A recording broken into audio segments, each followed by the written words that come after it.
കാട്ടുകൊമ്പനെ കൊണ്ടുവരുന്ന വാർത്തയിലേക്ക് കടക്കുന്നു. ആ അഭയാരണ്യത്തിലേക്ക്, കോടനാട് അഭയാരണ്യത്തിലേക്ക് കൊണ്ടുവരികയാണ്. കപ്രിക്കോട്ട് പ്രത്യേക കൂട് തന്നെ തയ്യാറായിട്ടുണ്ട്. ഒരു 9:30-ക്ക് ശേഷമാണ് ആനയും കൊണ്ടുള്ള ആനിമൽ ആംബുലൻസ് കോടനാട്ടേക്ക് പുറപ്പെട്ടത്. 10:45 വനം വകുപ്പിന്റെ വാഹനങ്ങൾക്കൊപ്പം ആന ആ കാട്ടുകൊമ്പനെ കൊണ്ടുവരുന്ന ദൃശ്യങ്ങൾ ഇതാ കാണാം. എലിഫന്റ് ആംബുലൻസിൽ ആനിമൽ ആംബുലൻസിലാണ് ആനയെ കൊണ്ടുവരുന്നത്. ആനയുടെ ആരോഗ്യനില സംബന്ധിച്ച് ചില ആശങ്കകൾ അതിപ്പോഴും ബാക്കി നിൽക്കുന്നുണ്ട്. അങ്ങനെ തന്നെയാണ് ദൗത്യസംഘ തലവൻ അരുൺ സക്കറിയൻ പറഞ്ഞത്. മയക്കുവെടി കൊണ്ട് ആന വീഴുകയാണ് ഉണ്ടായത്. പിന്നെ എഴുന്നേറ്റ ശേഷം പ്രാഥമിക ചികിത്സ നൽകി ആനയെ അവിടെ നിന്ന് കൊണ്ടുവരികയായിരുന്നു. ഏതാണ്ട് ആദ്യഘട്ടം പൂർണ്ണമാണ്, വിജയമാണ് എന്നുള്ള അവകാശവാദം വനം വകുപ്പിനെ സംബന്ധിച്ചിടത്തോളം ഉണ്ട്. പ്രാഥമിക ചികിത്സയ്ക്ക് ശേഷം ആന എഴുന്നേൽക്കുകയും ചെയ്തിരുന്നു. പക്ഷേ ഇനി എത്ര ദിവസമാണ് ചികിത്സ നീണ്ടു നിൽക്കുക എന്ന് ആണ് അറിയേണ്ടത്. ആ സമയത്ത് ആനയ്ക്ക് പ്രാഥമിക ചികിത്സയും ആന്റിബയോട്ടിക്കുകളും ഒക്കെ നൽകി മസ്തകത്തിലെ മുറിവിലൊക്കെ മരുന്ന് വെച്ച ശേഷമാണ് ആനയെ കൊണ്ടുവന്നത്. ഇനി ആനയ്ക്ക് വിദഗ്ധ ചികിത്സയുടെ സമയമാണ്, അത് തുടങ്ങും. ഡാനി പോളും കൂടി ചേർന്നു. ഡാനി, ഇത്രയും സമയം ആനയെ കൊണ്ടുവന്നു, എങ്ങനെയാണ് ആനയുടെ ആരോഗ്യനില ഇവിടെ എത്തിച്ചതിന് ശേഷം എന്നുള്ളത് തന്നെ ഏറെ നിർണായകം. ഈ ചികിത്സയുടെ അടുത്ത ഘട്ടത്തിലേക്ക് കടക്കുമ്പോൾ അത് തന്നെ ആയിരിക്കുമല്ലോ അല്ലേ?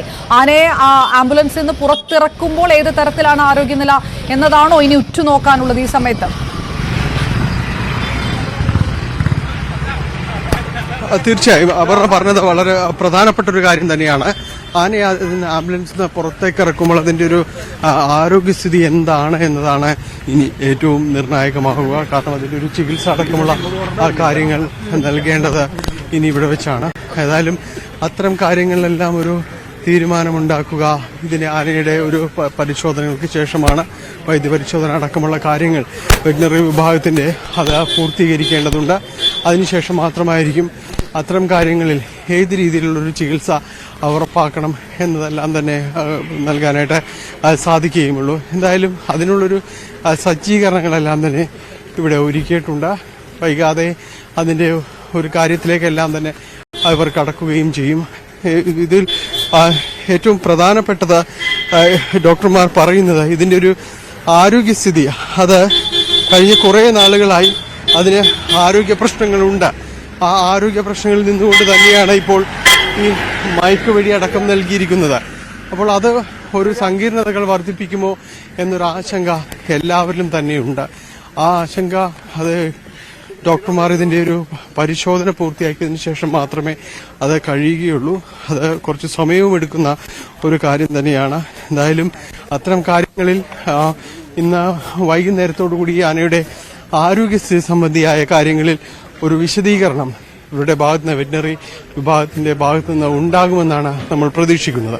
അപർണ, നേരത്തെ ഡാനി നമ്മൾ പറഞ്ഞു വന്ന കാര്യം തന്നെ, അതായത് ഈ ആനയെ തിരിച്ചു കാട്ടിലേക്ക് വിടണമെന്നുണ്ടെങ്കിൽ അത് ഈ ചികിത്സയുമായിട്ട് ബന്ധപ്പെട്ടിട്ടാണ് ഇരിക്കുക. ആനയുടെ പരിക്ക് ഇതിനിടയിൽ പറയണം, ആനയുടെ പരിക്ക് കൂടുതൽ ദൃശ്യമാണ്, വ്യക്തമാണ് ദൃശ്യങ്ങളിലൊക്കെ.